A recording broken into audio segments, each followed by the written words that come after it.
કોરોનાને લઈને Indian medical એસોસિએશનનું મહત્વપૂર્ણ નિવેદન। દેશમાં કોરોનાની ચોથી લહેરની શરૂઆત થઈ ગઈ છે। લોકો સાવધાની નહીં રાખે તો મુશ્કેલ સમય આવશે।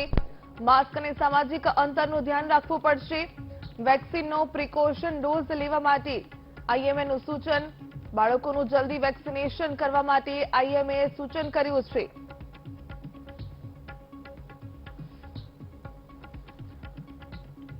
તો ચોથી લહેરની આશંકા વ્યક્ત કરવામાં આવી છે। બાળકોનું જલ્દી વેક્સિનેશન કરાવવા ઇન્ડિયન મેડિકલ એસોસિએશને સૂચન કર્યું છે। કોરોનાને લઈને ઇન્ડિયન મેડિકલ એસોસિએશને મહત્વપૂર્ણ નિવેદન આપ્યું છે। દેશમાં કોરોનાની ચોથી લહેરની શરૂઆત થઈ ગઈ છે।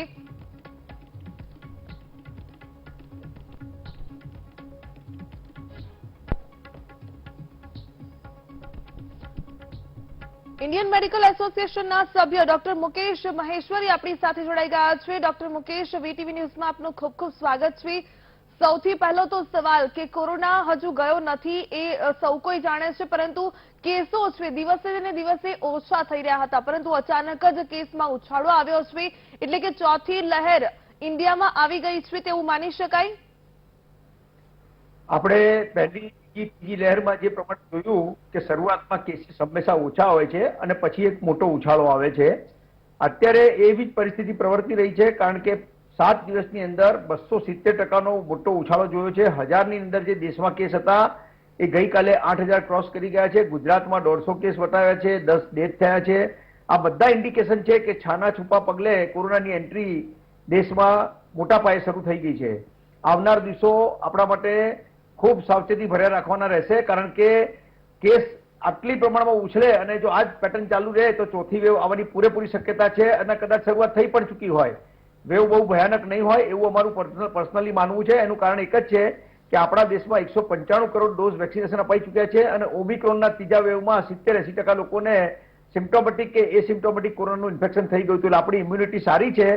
પરંતુ ઓમિક્રોનનો જે આ નવો વેરિયન્ટ દેખાઈ રહ્યો છે BA.5 ને BA.4 એ ઓરિજિનલ ઓમિક્રોન BA.1 ને 2 કરતા 10 ગણો 9 ગણો ચેપી હોવાથી એમાં ઇન્ફેક્ટિવિટી ખૂબ રહેશે અને જે લોકોએ વેક્સિન લીધો છે એને પણ ઇન્ફેક્શન થવાની શક્યતા છે। ચોક્કસ હોસ્પિટલાઇઝેશન નહીં જોવા મળે, ડેથ ઓછા જોવા મળશે, પરંતુ આપણે ગાફેલ ના રહી શકીએ, એટલે આપણે ખૂબ સાવધાન રહેવાનો સમય છે અને જે પ્રમાણેના આંકડા આવી રહ્યા છે એ નેક્સ્ટ 7-8 દિવસ આપણા માટે ખૂબ મહત્વના બની રહેશે।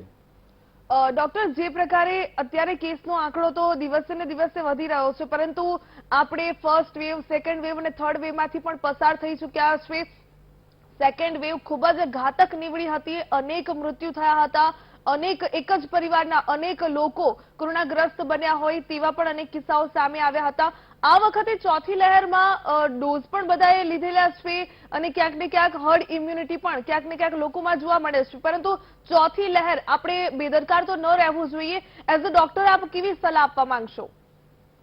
ચોક્કસથી હું એવું જણાવવા માંગુ છું તમામ પબ્લિકને કે ગાફેલ નહીં રહેવાય। ગાફેલ રહીશું કે આપણે એવું માનીશું કે કોરોના જતો રહ્યો છે તો આપણા માટે ખૂબ મુશ્કેલ સમય આવી શકે છે, કારણ કે કોરોના વારંવાર એના રૂપ બદલી રહ્યો છે, નવા વેરિયન્ટ આવે છે અને જે એક વેરિયન્ટ એમાં નવા સબ લિનિયેજ આવે છે। આપણે જ્યારે ઓમિક્રોન આવ્યો ત્યારે BA.1 ને BA.2 હતો, હવે રિપ્લેસ થઈને BA.4, BA.5, BA.1.12 એવા બધા નવા એના સબ લિનિયેજ આવી રહ્યા છે।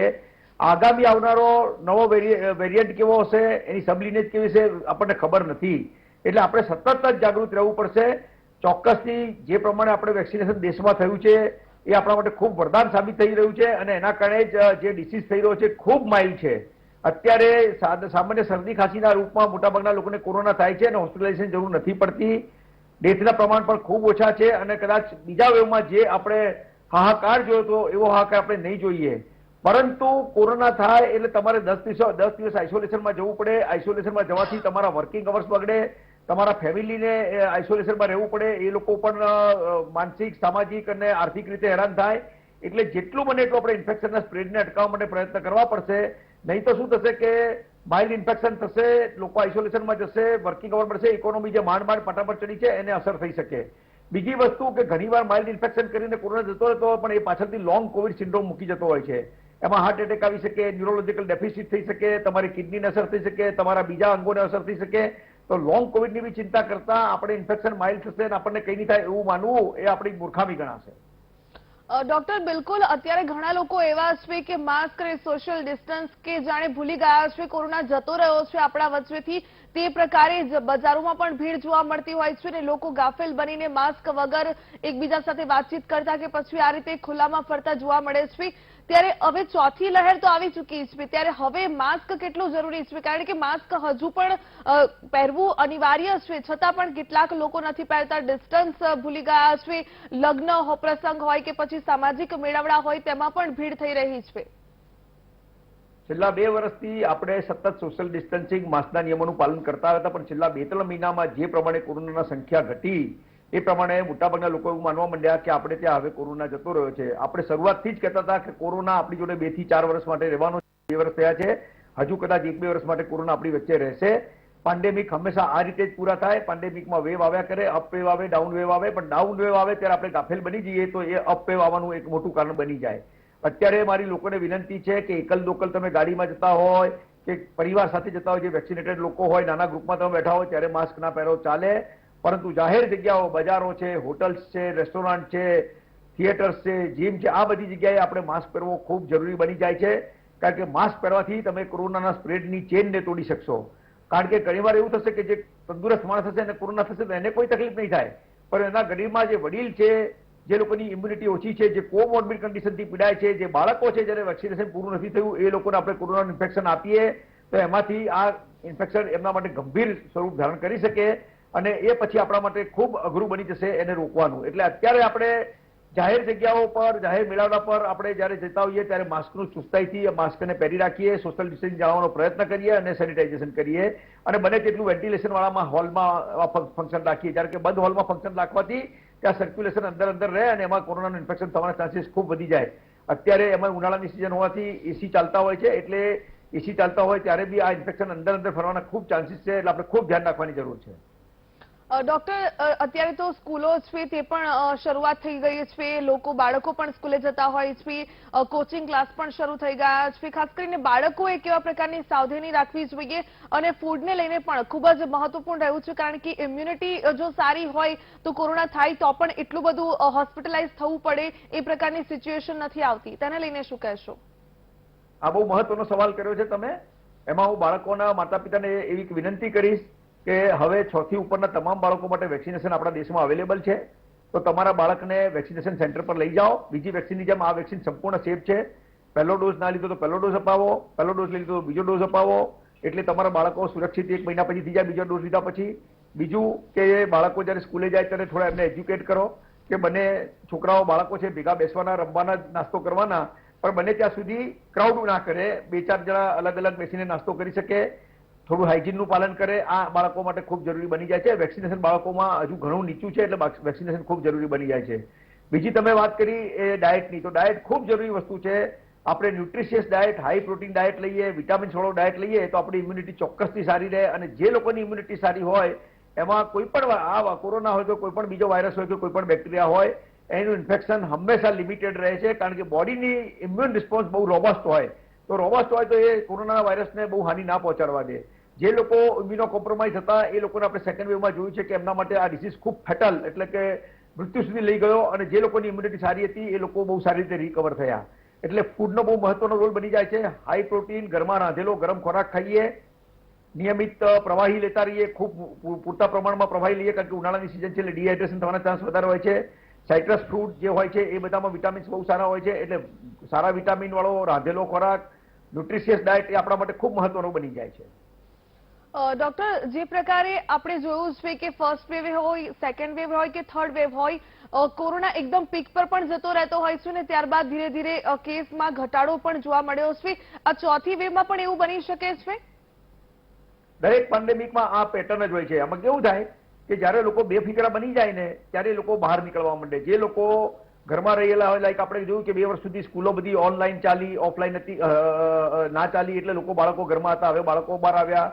ઘણા લોકો ધંધા રોજગાર થોડા લિમિટેડ કરી બેઠા હતા, એ લોકો ફૂલ ફ્લેજ ધંધા રોજગાર ચાલુ કર્યા। વૃદ્ધો પણ જે ઘરમાં પૂરે રહેતા એ પણ થોડું મોકળા સ્વરૂપીને બહાર આવ્યા। તો જ્યારે નવા બહાર લોકો આવે ત્યારે કોરોનાને નવા માણસો મળે અને એ નવા માણસોનું સંક્રમિત કરે, એટલે એ કોરોનાનો ગ્રાફ ઉપર જાય। જેમ જેમ ગ્રાફ ઉપર જાય એમ લોકો સાવધાન બનવા માંડે, લોકો ચુસ્તાઈથી નિયમોનું પાલન કરવા માંડે, એટલે ફરી પાછો ગ્રાફ નીચે જાય। આ એક પેટર્ન હોય છે, દરેક પેન્ડેમિકમાં આ જ પેટર્ન હોય કે જ્યારે ગાફેલ રહો અથવા તમે થોડી રિલેક્સેશન લો એટલે ગ્રાફ ઉપર જાય અને પછી ગ્રાફ નીચે આવે. તો ચોથી લહેરમાં પણ આ બનવાની શક્યતા છે. પણ આપણા માટે ખાસ આશીર્વાદરૂપ અથવા આપણી જે મેઇન વસ્તુ છે એ આપણી વેક્સિનેશન છે. આપણા દેશમાં ખૂબ સારા પ્રમાણમાં વેક્સિનેશન થયેલું છે અને ખૂબ મોટા પ્રમાણમાં ઓમિક્રોનનું ઇન્ફેક્શન થયું હતું એટલે આપણી ઇમ્યુનિટી રોબસ્ટ છે. પરંતુ માથે સાથે એવું કેવું છે કે જે લોકોએ પહેલો બીજો ડોઝ જાન્યુઆરી ફેબ્રુઆરીમાં લીધો તેમાંથી મોટાભાગનાને વર્ષ સવા વર્ષનો ટાઈમ થઈ ગયો છે એટલે એમનામાં એન્ટીબોડીના ટેટર ખૂબ ઘટી ગયા છે. તો એ લોકોએ પ્રિકોશન ડોઝ અત્યારે અવેલેબલ છે, લઈ લેવો જોઈએ. 60 વર્ષની ઉપરના સરકારે મફત આપેલો છે, હેલ્થ વર્કરને ફ્રન્ટલાઇન વર્કરને મફત આપેલો છે. પરંતુ બીજા માટે પૈસાથી છે, પણ આ જે કિંમતમાં અવેલેબલ છે ખૂબ નજીવી કિંમત છે. 400-500 રૂપિયામાં તમને જો બુસ્ટર કે પ્રિકોશન ડોઝ મળતો તો લઈ લો, કારણ કે નહીં લો અને જો કોરોના ઇન્ફેક્શન થશે તો એ તમને ઘણું મોંઘું પડશે. આની કમ્પેરિઝનમાં ઘણું મોંઘું પડી શકે છે અને જો તમારે કોઈ સ્વજન ગુમાવવાનું આવે તો એ પ્રાઇસલેસ વસ્તુ છે. એટલે એટલા માટે આપણે થઈને બધા લોકોએ જેટલા લોકોને પ્રિકોશન ડોઝ ડ્યુ થઈ ગયો છે એ લોકો પ્રિકોશન ડોઝ લેવા આગળ આવે. બિલકુલ ડોક્ટર સાહેબ, જે પ્રકારે અત્યારે ડોઝ લેવો તો ખૂબ જ અનિવાર્ય છે ને લોકોએ ગાફેલ પણ ન રહેવું જોઈએ, બેદરકાર રહેવું એ બિલકુલ કહી શકાય કે અનેક જે વેવ આવેલી છે એમાં આપણે ખુદે આપણા પરિવારોએ તમામ લોકોએ અનુભવ્યું છે કે બેદરકાર રહેવું બિલકુલ પોસાય તેમ નથી. પરંતુ જે પ્રકારે ગાડી પાટા ઉપર ચડી રહી છે, દરેક ક્ષેત્રમાં ક્યાંક મંદીનો માહોલ હતો, ક્યાંક લોકો બેરોજગાર બની રહ્યા હતા, પરંતુ હવે ધીરે ધીરે જે ગાડી પાટા પર ચડી રહી છે ત્યારે સ્વાસ્થ્યનું ધ્યાન રાખવું પણ ખૂબ જરૂરી છે. એક છેલ્લો સવાલ કે અત્યારે સ્વાસ્થ્ય સંબંધિત કોઈ સલાહ આપવા માંગશો, કારણ કે લોકોએ કામકાજે પણ બહાર નીકળવાનું છે પરંતુ સાથે સાથે ઇમ્યુનિટીનું પણ ધ્યાન રાખવાનું છે. આ ખૂબ મહત્વની વાત કહી છે તમે, કારણ કે આપણે 2 વર્ષમાં જોયું છે કે ઘણા ધંધા રોજગાર સંપૂર્ણ ભાગી પડ્યા હતા. જે રોજનું રોજ રડીલે ખાતા હોય એ લોકોની હાલત ખૂબ ગંભીર બની ગઈ હતી. તો હવે જ્યારે ઇકોનોમી પાટા પર ચડી રહી છે, લોકો ધંધા રોજગાર રાબેતા મુજબ કરી રહ્યા છે, ત્યારે સારી ઇમ્યુનિટી સાથે જો આપણે પોતે પ્રોટેક્ટ કરીશું અને બીજાને પ્રોટેક્ટ કરીશું તો એ બહુ સારું આપણા માટે વાતાવરણ બનશે. એટલે આપણે તંદુરસ્ત છીએ, આપણે 3 ડોઝ લઈ લીધા છે એટલે આપણને કશું નહીં થાય એવું નહીં કરવાનું.